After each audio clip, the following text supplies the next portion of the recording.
대기구 작업 중 5m 아래로 추락한 남성을 긴급 구조했습니다. 추락 사고 시 대처 요령, 잠시 후 전해드립니다.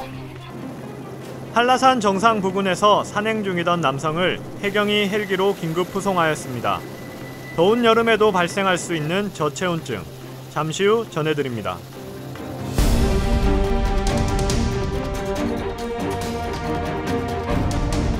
여러분, 안녕하세요. 매주 금요일 점심시간 여러분의 안전을 책임지는 소방관 이금정, 해양경찰 이종혜입니다. 종혜씨, 네. 너무 덥습니다. 정말 더워요. 오늘 지금. 서울의 낮 기온이 31도까지 올라갔고요. 네. 주말인 일요일에는 32도까지 올라서 올 들어 가장 덥다고 합니다. 네. 종혜 씨는 이렇게 더우실 때 이 폭염을 어떻게 대처를 하셨나요? 평소에? 네, 저뿐만 아니라 금정 씨도 한 번쯤 경험이 있을 것 같은데요. 뭔가요? 네, 보통 예전에 어르신들 말씀할 때 네. 그 은행 같은데 자주 이용하면 시원하다고 하잖아요. 요즘 은행 별로 안 시원하던데요? 아니에요, 요즘도 많이 시원합니다. 네. 근데 이제 저는 성인이 돼서는 네. 눈치 보여서 은행에 있지는 못하고 주로 이제 시원한 카페나 그쵸. 거기서 커피를 마시거나 네. 아니면 극장에서 영화를 보든지 그렇게 하고 있죠. 그렇게 피서를 거의 보내시죠. 네네. 이렇게 날씨가 더운 폭염에는 주로 냉방이 잘 돼 있는 시설을 이용하기 마련인데요. 특히 폭염에 취약한 연령대가 있습니다. 바로 어르신과 어린이들인데요. 네. 카페나 극장은 사실 돈을 지불하고 뭔가를 해야 되니까 이분들이 부담이 될 수도 있고, 그렇죠. 그렇기 때문에 저희가 마련한 장소가 있죠. 네, 여러분들도 한 번쯤 들어보셨을 것 같은데요. 바로 무더위 쉼터입니다. 국민안전처는 냉방시설을 확보되고 그리고 일상생활에서 쉽게 이용할 수 있는 곳들을 네. 무더위 쉼터로 지정해 운영하는데요. 네. 전국에 42,000여 곳이 있으니까 그렇죠. 네, 인터넷 홈페이지 국민재난안전포털이나 해당 지자체 홈페이지 또는 스마트폰 어플리케이션이죠. 안전 디딤돌 앱에서 검색해서 활용하시면 도움이 될 것 같습니다. 네, 무더위 네. 쉼터는 누구나 이용할 수 있는 시설이니까요. 내 주변에 뭐 어르신들이나 어린이들, 재난 취약 계층에게 많이 알려주시기 바랍니다.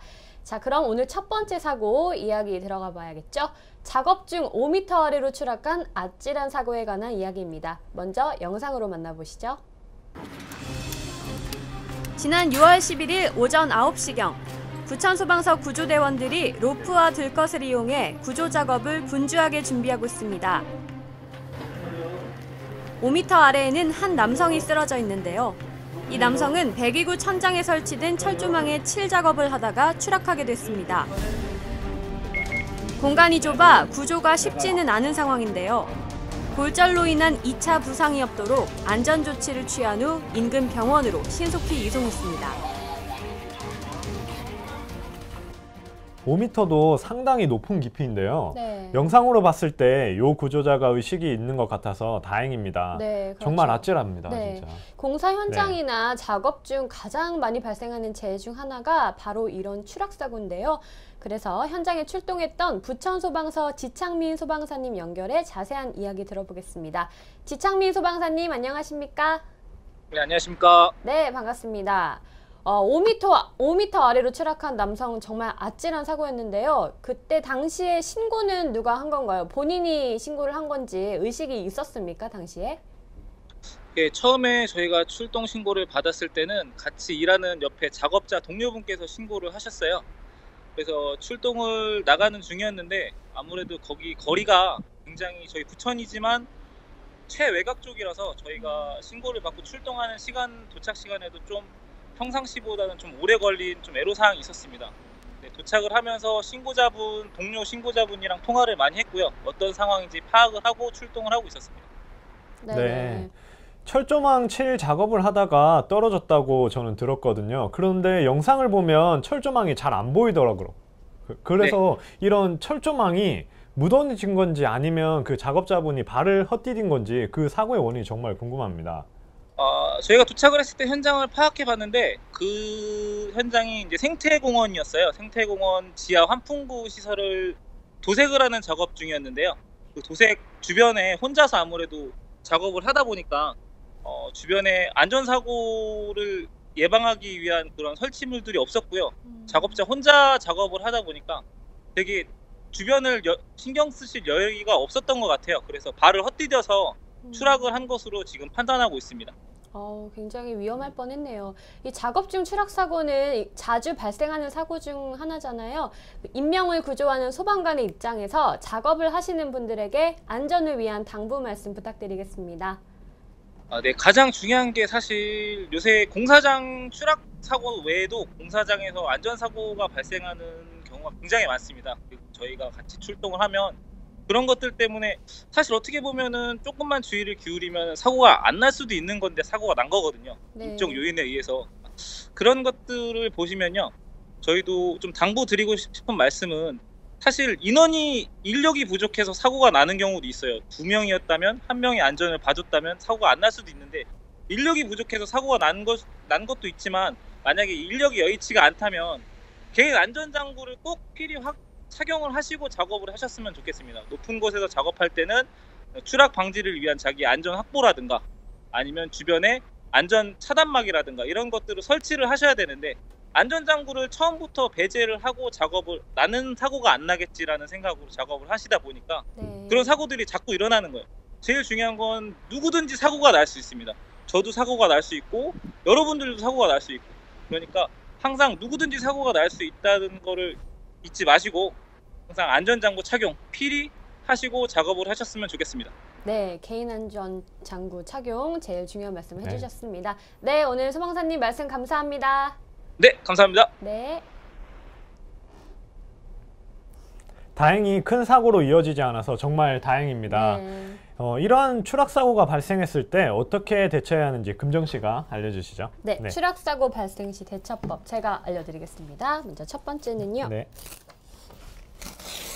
잘 안 뜯기죠. 또 안 뜯어지네요. 첫 번째는 환자를 그대로 두기입니다. 추락해 다친 사람은 뼈가 부러지는 골절이 발생했을 가능성이 큰데요. 이런 골절 환자를 함부로 일으켜 세우거나 부목을 대게 되면 또 다른 골절로 이어져서 또 환자에게 더 큰 통증을 줄 수가 있습니다. 따라서 환자를 그대로 둔 상태에서 신속히 119에 신고하는 것이 중요하겠습니다. 네, 환자를 돕는다고 치안 조치가 더 안 좋은 결과로 이어질 수 있겠네요. 네. 119 신고가 가장 중요할 것 같습니다. 그렇죠. 네, 두 번째는 볼까요? 잘 뜯어줘야 될 텐데. 네, 다행이네요. 두 번째는 의식이 없는 환자는 그대로 두면 안 되겠죠. 첫 번째로 말씀드린 대처법은 환자가 의식이 좀 있고 호흡에 이상이 없는 경우에 그대로 두는 거고요. 만약 추락으로 환자가 호흡을 하지 않는다면 바로 심폐소생술을 실시해야 됩니다. 네, 심폐소생술의 골든타임은 4분 정도이니까요. 의식과 호흡이 없다면 신속히 심폐소생술을 해야겠네요. 네, 맞습니다. 마지막은요. 이 마지막은 출혈이 있는 환자의 경우인데요. 이때는 끈이나 수건 같은 것을 활용해서 지혈을 해주셔야 됩니다.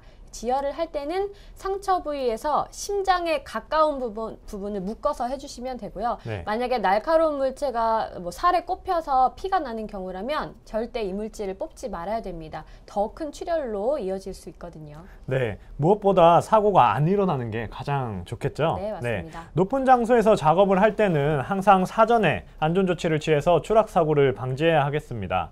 그럼 이어서 긴급구조 두 번째 사고 소식은 제주도에서 발생한 사고입니다. 먼저 영상으로 만나보시죠. 지난 6월 10일 오전 11시경 한라산 정상 부근에서 발생한 응급 환자를 제주 해경 헬기로 긴급히 이송합니다. 이 환자는 한라산 산행 중 몸에 경련이 일어나는 저체온증이 발생했는데요. 헬기로 신속히 이송한 덕분에 다행히 생명에 지장이 없었습니다. 요즘 같은 더운 날씨에 저체온증이라니 정말 놀라운데요. 네, 요즘같이 날씨가 좋은 봄, 가을에 산행을 하시는 분들이 많은데요. 산 정상 부근의 기온은 이 평지와 많이 다릅니다. 현장에 출동했던 제주해경본부 항공단 김성진 경장 연결해서 자세한 이야기 들어보겠습니다. 김성진 경장님, 안녕하세요. 안녕하세요. 예, 안녕하십니까. 네, 반갑습니다. 네, 요즘 같은 더운 날씨에 발생한 저체온증 환자인데요. 당시 한라산 정상 부근의 날씨는 어땠습니까? 저희 제주 같은 경우는 해면 지역하고 정상 지역하고 굉장히 온도 차이가 큽니다. 해면 지역 같은 경우는 굉장히 따뜻해도 정상 부분에서는 기온이 굉장히 차갑거든요. 그래서 이제 그 당시에는 굉장히 저희가 좀 추위를 느낄 정도로 좀 추웠습니다. 네. 네. 그럼 평상시에도 헬기를 이용한 환자 이송이 많은 편인가요? 평상시에는 그렇게 자주가 있진 않는데요. 겨울철하고 좀 여름철에 출동이 좀 자주 있습니다. 여름철 같은 경우에는 온도 차이가 정상하고 굉장히 많이 나는 편이라서 저체온 환자가 좀 많고요. 그리고 가끔 이제 심장 정지 환자가 좀 있습니다. 그래서 그 관련해서 좀 출동이 좀 여름에는 좀 자주 있습니다. 네, 그렇군요. 한라산은 제주도에서 빼놓을 수 없는 관광 명소잖아요. 한라산을 찾는 분들에게 안전을 위한 당부사항이 있으시다면요? 제가 이제 말씀드리고 싶은 것은요, 네, 등산을 하실 때, 일단은 자신의 몸 상태를 정확히 알고 계셔야 되고요. 그리고 등산을 하기 위한, 계획을 좀 세밀하게 좀, 짜고 오시면은 더 안전하게 할 수 있는데요. 올라가는 도중에, 충분한 휴식을 취하면서 등산을 하시는 게 좋고요. 그리고 이제 근육이라든지 인대 같은 데가 무리 가지 않도록, 간단하게 스트레칭을 해주시면 더 안전하게 이제 산행을 할 수 있습니다. 그리고 또 하나, 개인별로 간편한 안전장구를 좀 구비하시고, 올라가시면 좋고요. 그리고 또 많이 사고 나는 부분이, 또 이제 심정지 같은 경우가 있을 수 있습니다. 그 관련해서, 주위 분들이 이제, CPR이라 그러죠.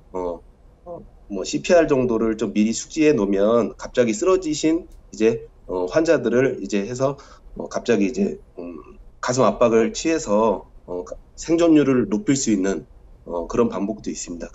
그런 걸 좀 배워 놓으시고 올라오시면 더 주변인들을 살릴 수 있는 더 좋은 등산이 될 것 같습니다. 네네. 안전한 산행을 위해서 꼭 새겨들어야겠습니다. 네, 오늘 김성진 경장님 말씀 감사합니다. 예, 감사합니다. 수고하십시오. 네.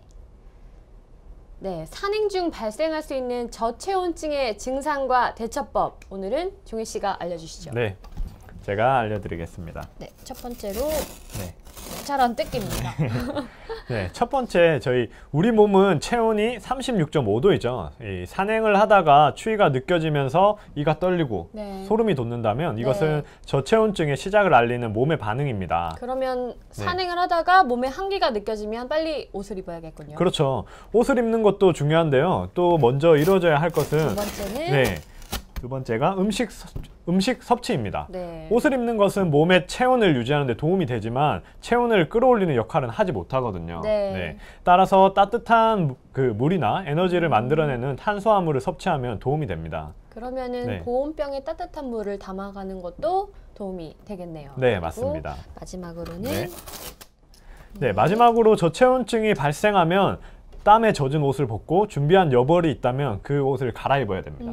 네, 마른 담요 같은 것들이 있다면 덮어주고요. 네. 특히 머리나 목 그리고 겨드랑이 같은 부분에 보온을 잘 해주시면 좋습니다. 네. 가끔 또 열을 올려준다고 술을 권하는 경우가 있거든요. 네, 산에 가서 네, 그렇죠. 근데 술은 잠깐만 체온을 올리는데 효과가 있을 뿐이고 알코올을 분해하기 위해 에너지를 더욱더 많이 소비하기 때문에 네네. 주의가 필요합니다. 잠깐만 이렇게 화끈 달아오르고 다시 네. 또 에너지를 소비하기 위해서 또 추워지고 그러니까 네, 술은 맞습니다. 도움이 안 됩니다. 네네. 요즘같이 더운 날씨에도 산행을 할 때는 산 정상 부근의 날씨를 꼭 확인하셔야 되고요. 또 이에 대한 대비가 필요하다는 점 꼭 기억해 주시기 바랍니다. 이제 시간이 식사하실 시간인 것 같은데요. 맛있게 드시고 즐거운 금요일 오후 보내시기 바랍니다. 네, 직접 촬영하신 사건, 사고 영상이나 긴급 구조에 대한 의견이 있으시면 언제든지 국민안전처 페이스북이나 안전한TV 게시판을 통해 남겨주시고요. 저희는 다음 주 금요일 점심시간에 다시 찾아오겠습니다. 긴급구조 화이팅! 안녕히 안녕히 계세요.